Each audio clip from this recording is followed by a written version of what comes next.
Welcome to Shri Shri food. આજે આપણે બનાવીશું પકોડા. જનરલી પકોડા બ્રેડથી જ બનતા હોય છે, પણ આજે આપણે બ્રેડ વગર જ પકોડા બનાવીશું અને તે પણ એકદમ હેલ્ધી અને શરીર માટે ખૂબ જ ફાયદાકારક એવા નાગરવેલના પાનના પકોડા બનાવીશું.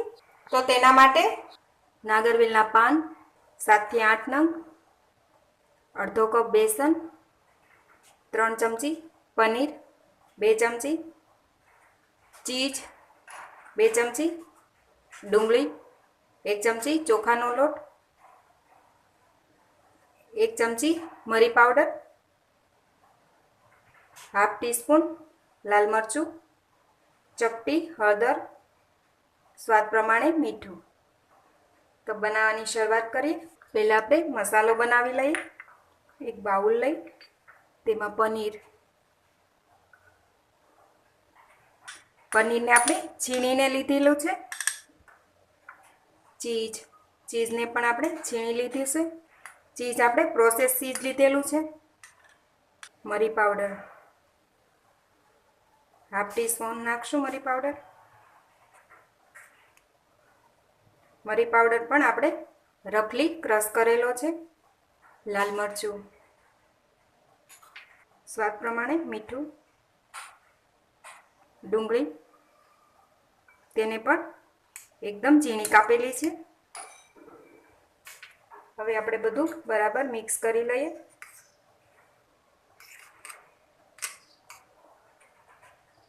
સ્ટફિંગ તૈયાર થઈ ગયું છે.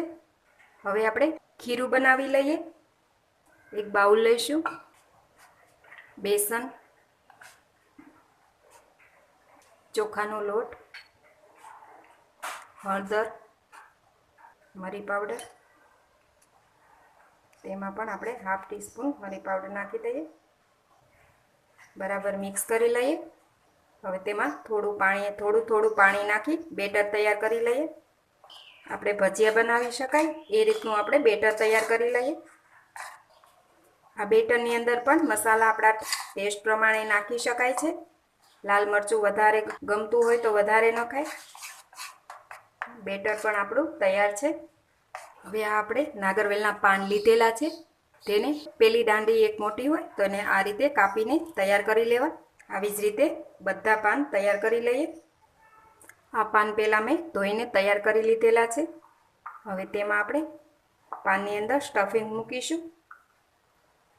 આ રીતે જેટલું આવે એટલું સ્ટફિંગ ભરવું. આ રીતે સ્ટફિંગ ભરાઈ ગયા પછી આમ વાળી લઈએ પાનને.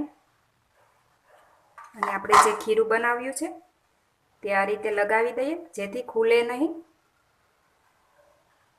હવે તેને આ પાનને આપણે અહીંયા લગાવાઈ ગયું છે એને આપણે આમ વાળી દઈએ. અને ઉપર પણ થોડું લગાવી દઈએ.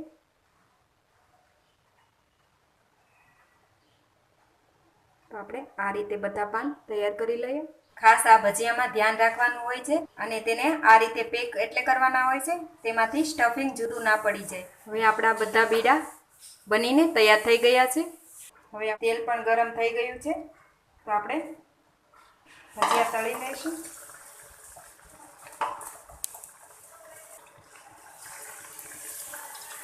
પલટાવી લઈએ.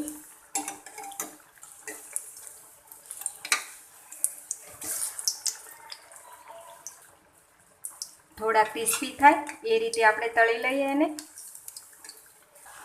આ ભજીયા તળાઈ ગયા છે, બહાર લઈ લઈએ.